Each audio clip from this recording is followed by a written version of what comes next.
안녕하세요. 박정훈 변호사입니다. 저는 법률 영역에 파송되어 하나님 나라 운동을 하는 자비량 사회 선교사라는 정체성을 가지고 있습니다. 예수님을 구세주, 곧 구원자이자 주인으로 고백하는 성도들은 모두 선교사지요. 주님께서 주신 소명이죠. 그 때문에 지난 20여 년 동안 이주노동자, 난민, 장애인, 다문화 가정, 탈북 이주민 등 사회경제적으로 어렵게 살아가는 분들을 위한 법률 지원, 법과 제도 개선, 기독 정신에 입각한 인권운동을 해왔습니다. 앞으로 주로 법률 영역에서 발생하는 사건, 사고, 판결 등을 소재로 생생 논평을 진행해 보도록 하겠습니다. 오늘 첫 시간 논평의 주제는 이만희 무죄 판결과 교회의 대처 방향입니다. 많은 분들이 알고 계시듯이 지난 1월 13일 수요일에 통상 신천지라고 부르는 신천지 예수교 증거장막 성전 총회장 이만희 씨에 대한 무죄 판결 선고가 있었습니다. 수원지방법원 형사 11부는 정부의 코로나19 방역 활동을 방해한 혐의 등으로 기소된 이만희 총회장에게 그 부분에 대해서는 무죄를 선고했습니다. 대구 지역의 신천지를 중심으로 코로나19가 대규모로 확산하던 지난해 2월쯤에 이만희 씨가 신천지 간부들과 공모하여 방역당국의 신도 명단과 집회 장소를 축소해서 보고한 혐의로 검찰은 감염병 예방법 위반 및 유교에 의한 공무집행 방해 혐의로 기소했는데요. 이 부분에 대하여 담당 재판부는 방역당국이 신천지 측에 시설 현황과 교인 명단 제출을 요구한 것은 역학조사라고 볼 수 없다. 자료 수집 단계에 해당하는 것이므로 일부 자료를 누락했다고 해서 방역활동 방해 혐의로 처벌할 수 없다는 이유로 무죄 판단을 한 것입니다.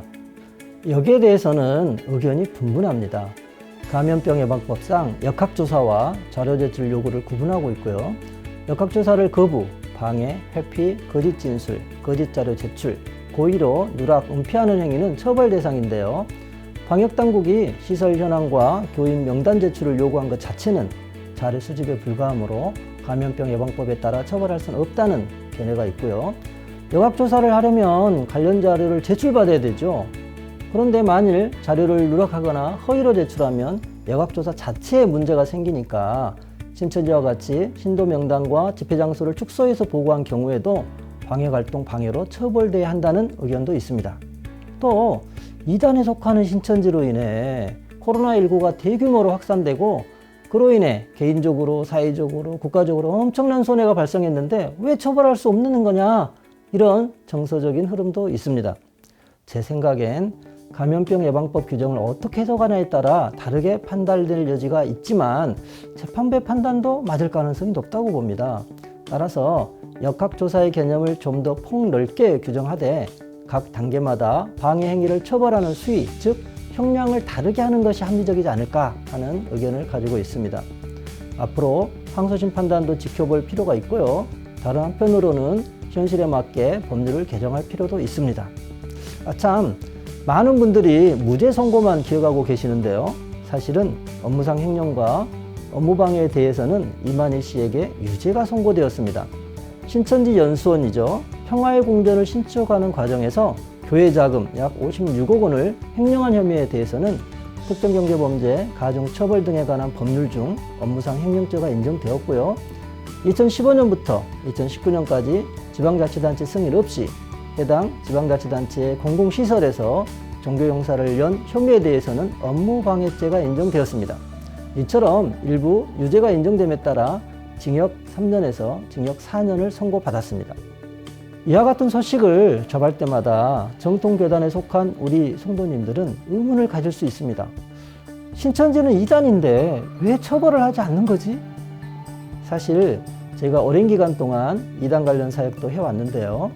이단이 발생하는 것 관련하여 여러 분석과 입장이 있지만 제 경험상 이단은 교주와 교인들의 종교적, 세속적 욕망에서 발생하지만 정통과의 관계에서 이단은 정통의 부족함과 잘못으로 인해 성장한다는 생각을 많이 하게 됩니다. 제일 먼저 말씀드리고 싶은 것은 사회법적으로 정통과 이단은 평등하다는 것입니다.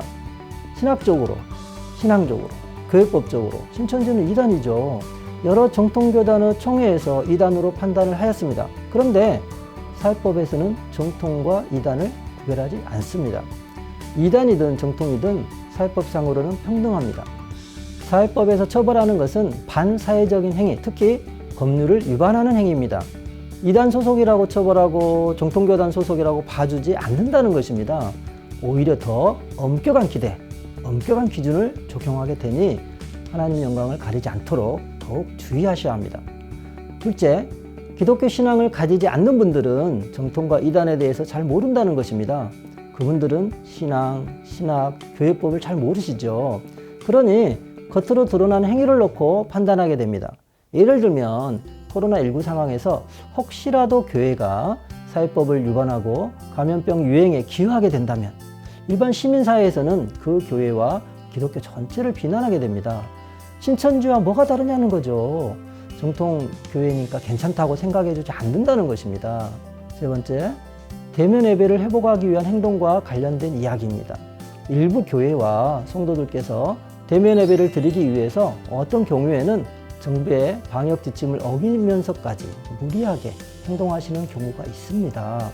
저도 지난 몇 달 동안 대면 예배를 드리지 못하고 온라인으로 비대면 중심으로 예배를 드리다 보니 여러모로 마음이 불편하고 힘들 때가 있었습니다. 그런데 어느 순간에서부터인지 왜 우리 하나님께서 이런 상황을 허락하셨을까? 그런 고민을 통해 오히려 그동안 별다른 고민 없이 당연하게 여겼던 예배에 대해 그 본질에 대해 더 깊이 고민하고 묵상하게 되었습니다. 코로나19 상황에서 어떻게 지혜롭게 예배의 본질을 회복할 것인지에 대한 고민과 연구가 필요합니다. 코로나 대유행의 시대에 오히려 우리 성도님들이 진정한 예배를 회복하는 시간이 되기를 소망합니다.